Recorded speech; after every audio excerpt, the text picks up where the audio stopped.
excited to welcome back to the program DJ and producer and singer, songwriter, the whole thing. You've just got all the package going on. It's Famba joining us. How are you? I'm good. Thank you for having me. I'm so happy to have you back. We spoke about, I want to say 10 months ago after one of your other singles was released. And now we have new music that is out and we're already playing it on Virgin Radio, which is super exciting. Break My Heart. So my first question would be, was this new song easy or challenging to produce? And how did it come about, the actual track? It was actually pretty easy. There was a couple challenging bits, notably with some of the older vocal performances we had and just some of the logistics of the song. But like production wise, it wasn't too complicated, which is nice. Like the actual session of the song is massive, but there's a lot of stuff that's just not doing a whole lot. Now on the track, you're featuring 12 a.m. How do you go about choosing your vocalist for each track? Like, how does that work? I mean, usually my team and I will go over kind of a list of people that we really want. And 12 a.m. was number one for me. And we had sent him the song and he instantly liked it. And then he rewrote the whole song. And I remember I listened back to it and I was like, oh my God, he rewrote the whole song. And then I gave it a day and I was like, oh, wait, he made it really, really good. Okay, great. That's what you want. Now, when it comes to your new EP, Wishes Volume 2, what's the difference or the progression, I should say, from Wishes Volume 1? I mean, I definitely tried to return to more of a dance-centric sound and really tried to refine that and kind of come back to my roots of when I started, I was making really underground, like techno and tech house kind of stuff, and it progressively got more into the pop world. And then, now I'm just trying to fuse those two worlds into one. And even the stuff that I'm working on lately is definitely going more into underground influence with more house music and, those kind of sounds. And when you're writing a track, do you have in mind, I want this to go to radio? Like, do you write for radio in your mind or are you just writing? No. Okay. No, I think if you do that, you quickly don't get songs that will go on the radio. Because a lot of people will try that. And I've tried to do that before and they never worked out. So I think it's just good to go in with an open mind and try to be creative and write something, that speaks to you, and other people will feel that if it's genuine. When it comes to this particular EP, Wishes Volume 2, how did you decide which tracks were going to make it and which ones were not? That's a very good question. I still have no idea. There was a list of like 50, probably more songs and demos that I had kicking around, and it was very difficult to put all this together because there was so much time and such a short amount of songs on the track list. So that was a huge undertaking, and I still don't know if we did pick all the right songs. And I guess you'll never know. It's just one of those things. But when I listen back, these 5 songs, like back to front, feel the most cohesive, and they were my favorites. So it makes sense that they would all be on it. But yeah, it was hard. Now, I recently found out that Adele, when she dropped her new album 30, she asked Spotify to remove the shuffle feature so that, her album has to be listened to in order. So I'm wondering for you, because she has a story, she wanted to tell this story in the order that she wanted to tell it. With the EP, are you cognizant of wanting to tell a story in order with those 5 songs, or does it really not matter which song people listen to first, last, middle? So I structured it not so much as the meaning of the songs, but more of like the song of it. As soon as I wrote that song, I was like, oh, that's going to be the ending of the EP. So I definitely structured it in a way where I want you to listen front to back, but I don't think it has as much weight as an album, like a true 10 track plus album where that really is a journey where there's interludes and stuff. Like Adele's album, it's incredible, and that is meant to be listened front to back. But I guess with the EP, I would love if people listen to it front to back, but it's not as important as like a full length album. Do you have plans for a full length at some point? Yes, totally. I was actually starting to work on one, and then I might have shelved it until a little bit later on in my career. But I've been wanting to do an album. I've just been waiting for the right time. So yeah, it's definitely on the top of my mind. Do you think there's a return to people actually caring about full length albums in a way? Because for so many years now, it's been single EP to maybe because you've got a couple of singles that you want to put together as an EP. But just even again, going back to Adele, like obviously she's this pop artist that has a way to put out like a full album. And it feels like there's this return to caring about full albums. Do you think that's the same in dance land? Definitely. Yeah. I mean, they were a huge kind of point. There was a point probably in the early 2000s where like dance albums were everything.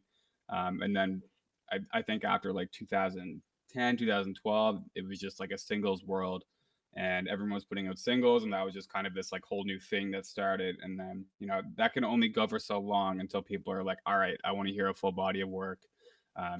Artists pour years of time and so much thought into these bodies of work. So, it's probably best to listen to them front to back. And I think people want it more than ever right now. Hanging out with us on the show is Famba. Make sure you check him out on all of his social media and his website, fambamusic.com. I wanted to ask you, because in the dance world, I find oftentimes dance artists get labeled as having just cookie cutter lyrics, like they don't mean anything, like all that kind of stuff. And that drives me bananas because I think there is a fair amount of artists that actually do care what they're putting out lyrically as a dance album, or a dance song, what have you. How do you feel about that perception that dance music is just fluff, and how important is songwriting for you? I mean, I think there's a lot of dance music out there that doesn't feel like it has much lyrical content. So I think people might be right in some senses, but on the other side of things, there's a lot of people who really do care about that, like myself included. And there's a lot of artists who spend the time songwriting and learning how to write songs and being a part of that process and, really thinking about all that stuff. So yeah, for sure, there is stuff that is fluff, but on the other side, there's a lot of stuff that's really great. And like myself included, I love songwriting and I love lyricism. So that's something I really look for and try to work towards every day. We have obviously been in quite the situation for almost 2 years now as an entire planet, and things are starting to work their way through and concerts are happening and all that kind of good stuff. Yeah. What's up next for Famba with regards to live shows? Like, can we expect things from you next year? Yeah, absolutely. So after I finished this EP, I've just been working on a lot of club music and really kind of focusing on like the live side of things because I feel like I've done the pop thing for quite a while. So I'm kind of looking to go somewhere else. So a lot of the new music will be like made for clubs. So it'll be exciting next year to finally put all that out and start playing shows again. And for you as a Canadian artist, like, do you think you're going to ever have to move to Los Angeles or want to move there, go to New York, Nashville, all that kind of stuff? Or do you think you can stay like home in Canada? And I think you're in Toronto, right? So, Yeah, I think I want to hold on for as long as possible, but like I know I'm going to end up in LA eventually. okay. But I love Toronto and I love being in Canada. I mean, Canada's a great country. I love it here. That's why I'm still here and I haven't left yet. But there will probably come a time where there's so much traveling where it's like, all right, I'll just get a place in LA, I guess. Resign yourself to living Yeah. in palm trees. Yeah. Let's talk about a dream collaboration for you. Who would that be with, artist or producer? I have two answers for that. So if it was just on a producer standpoint, it would be Max Martin. He's just, I mean, just to be in a room with him for an hour would be incredible. The guy just churns out hits like it's nothing. I think he just has such a unique approach to like producing and songwriting. I just love to see what he does. And then for an artist, Calvin Harris, 100%. He's my favorite artist and, such an inspiration for me. I wanted to ask you too, if you could switch places with an artist or a producer for one day, who would it be and why? Oh, that's a good question. I don't know. I feel like I would love to see Justin Bieber's day in the life. I feel like he's such an interesting guy. Like, what is he up to? Yeah, hanging out with Haley, doing Yeah, things. I Actually, love what are your thoughts on his kind of turnaround? Because he obviously went through a rocky road for a couple of years, and I think a lot of us here in Canada were like, you can keep him. And now like he really seems like he's in a good place, and he really seems like he's taking charge of his team and where his career is headed. Yeah, I mean, he was a kid with a lot of money, and I mean, if I was a kid with a lot of money, I probably would have done the same stuff. But luckily, when I was 18, 19, I was broke, so uh, I wasn't on the news. But no, I feel bad for him. I'm like, I think back then it was like, oh, look at him go. And then as I've gotten a little older, it's like if I look back on my life when I was a kid, it's like, okay, like I feel like most kids in his shoes would have done the same thing. Yeah. Um, so I'm glad he kind of got himself out of that, and now he's doing great, and his new music's amazing. So he did have a really good turnaround. As someone who works in radio and loves radio, this is a big question for me. Where were you and how did it feel the first time you heard one of your songs on the radio? And can you tell us what song that was, like the first time you ever heard one of your songs on the radio? Yeah, I remember it very well, actually. I was in my parking garage in Halifax because I knew the song was going to go on the radio. It was on Virgin Halifax on their like Pump or Dump Yeah, segment. So I met my roommate had a car, and like we sat in the car and listened to it, and I was freaking out. It was awesome. that's amazing. And radio for you, like, is it still a trip every time you hear one of your tracks on the radio? Oh my God, it never gets old. It's amazing. Yeah, Perfect. it's so cool. There's nothing that beats that feeling, especially if you're on like a night out and you get in the Uber home and your song comes on. It's like, oh, nice. That's me. But I That's never say that in Ubers. I've made that mistake before, and I'm never doing it again. okay. You know who made that mistake too? I was recently interviewing Majid Jordan, and they said they had that problem too. Like they told the taxi driver or whatever, and he was like, no, and they had like a whole argument about. Oh yeah, this the Uber driver like tried to set me up with like his daughter who was like a singer, and he like gave me all every information, and I was like, oh God, okay, I can't do this again. I wanted to ask you to what 3 things do you need with you when you are in the studio, which is probably in your house right now, but like what, like, are there things that you need vibing with you when you're creating? Yeah, a synth. I need a synth always. It's just become a part of the way I work now. These headphones in particular are like my godsend. I just love them and I know them so well. And oddly enough, a mouse. Like I'm Okay. bad at using a laptop trackpad. I would carry a mouse with me everywhere.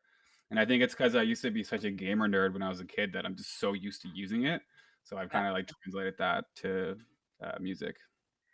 Can you finish this sentence for me? The best thing about Montreal is. The food. Agreed. And do you have a message for your Montreal fans? I love Montreal and I love all my fans there, and I'm dying to come play in Montreal. It is absolutely one of my favorite cities in the world, so I cannot wait to come back. Perfect. You're always amazing. I'm so happy to speak to you and have you on the show, and you're welcome back anytime. And congratulations on the new EP. Oh, thank you so much, and thank you for having me. That is Famba. Don't forget to follow him on all of his social media and check out what's going on. Just hit up his website, fambamusic.com. Hey, it's Kelly Alexander, and thank you so much for watching. Please make sure to subscribe to our YouTube channel, youtube.com/Kelly Alexander Show, so you are the first in line for all the cool content coming your way.